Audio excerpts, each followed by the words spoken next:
नमस्कार, मैं आचार्य धनंजय आप सभी का स्वागत करता हूं हमारे विशेष ज्योतिषी कार्यक्रम एस्ट्रो चक्र में।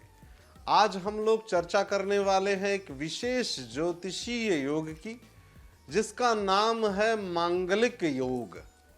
सामान्य रूप से जनमानस में, बोलचाल की भाषा में हम लोग सदैव सुनते हैं कि अमुक जातक मांगलिक है। मांगलिक होना ऐसी परिस्थिति में सदैव चर्चा का विषय रहता है। वैदिक भाषा में इस योग को कुंज दोष भी कहा जाता है। आज हम लोग इसी विषय पर चर्चा करने वाले हैं और सबसे पहले हम लोग ये जानेंगे कि जन्म कुंडली में मांगलिक योग बनता कैसे है, अर्थात जातक मांगलिक कैसे होता है, कैसे वो हम समझ पाएंगे कि ये कुंडली मांगलिक दोष से युक्त है या मांगलिक योग बन रहा है। सामान्य रूप में मांगलिक योग तो अब लोग कहना ही छोड़ चुके हैं। अब तो जातक इतने भयभीत हैं कि जैसे ही उन्हें पता चलता है कि वो मांगलिक हैं तो सीधे सीधे बोलचाल की भाषा में यही कहना आरंभ कर देते हैं कि इस कुंडली में तो मांगलिक दोष है। आज हमारी चर्चा का यही विषय है।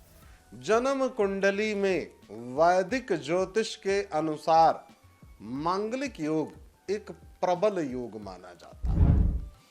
ये कैसे होता है, सबसे पहले हम लोग इसी विषय पर चर्चा करते हैं। जन्म कुंडली में जातक के जन्म के समय यदि चंद्रमा से मंगल लग्न स्थान, चतुर्थ स्थान, सप्तम स्थान, अष्टम स्थान और द्वादश स्थान पर विराजमान हो, ठीक इसी प्रकार से लग्न कुंडली में मंगल ग्रह की स्थिति हो। अर्थात ये दो प्रकार से होता है, लग्न कुंडली और चंद्र कुंडली।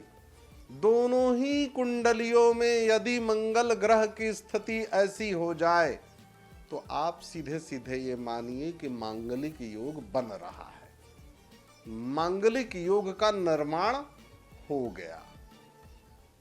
अब एक प्रश्न उठता है कि मांगलिक योग आप कह रहे हैं आचार्य जी, हम लोग तो यही मान के चलते हैं कि मांगलिक दोष, मंगल दोष मांगलिक हो गए और इसको हम लोग तो नकारात्मक ही मानते हैं। क्या ये शुभ भी होता है, सकारात्मक भी होता है? बिल्कुल होता है। इसकी दो परिस्थितियां हैं, शुभ और अशुभ। मैं इसको दोनों मानता हूं। सदैव मांगलिक होना अशुभ होना नहीं होता। कई बार मंगल शुभता भी विशिष्ट बनाता है। और इसका शुभ प्रभाव क्या है, अशुभ प्रभाव क्या है? देखिए, अशुभता को लेकर के तो हम सब लोगों के जनमानस में ये प्रचलन में है। विवाह में देरी होती है, विघ्न बाधा आती है, जातक का स्वभाव चिड़चिड़ा हो जाता है, कई कार्यों में विघ्न बाधा आती है, स्वास्थ्य खराब होता है। शुभता क्या होती है? शुभ प्रभाव जनमानस में बहुत कम लोग जानते हैं। सेना, पुलिस या कोई भी ऐसा कार्य क्षेत्र जहां मंगल की प्रधानता है, क्योंकि ज्योतिष शास्त्र में मंगल सभी ग्रहों के सेनापति हैं। ऐसी परिस्थिति में जिन जिन जन्म कुंडलियों में मंगल बलवान होते हैं, जातक में विशिष्ट कार्य क्षमता होती है। सामान्य से विशिष्ट कार्य करने की क्षमता इन जातकों में होती है। ये कभी थकते नहीं हैं, इनका शरीर प्रबल होता है। ऐसे योग के कारण अपने क्षेत्र में प्रमुख रूप से ये जातक सफल होते हैं। सामान्य से विशिष्ट इनकी कार्य क्षमता होती है। इनके शरीर की आंतरिक व्यवस्था प्रबल और इनका शरीर मजबूत होता है। अशुभ फल में क्या होता है? विषम परिस्थितियों में जातक चला जाता है, पति पत्नी में से किसी एक की मृत्यु तक हो जाती है, जिसको कि ज्योतिष शास्त्र की भाषा में वैधव्य योग कहते हैं। सदैव बीमार रहता है जातक, चिड़चिड़ापन सा रहता है, झगड़ालू प्रवृत्ति का हो जाता है, भूमिहीन हो जाता है, रक्त संबंधी विकार सदैव बने रहते हैं, शरीर की प्रतिरोधी क्षमता कम हो जाती है, आत्मविश्वास में कमी आ जाती है।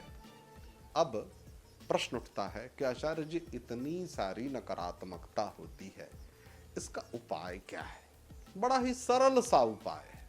देखिए, मंगल ग्रह जन्म कुंडली में कहीं ना कहीं तो रहेगा, कहीं ना कहीं तो विराजमान होगा।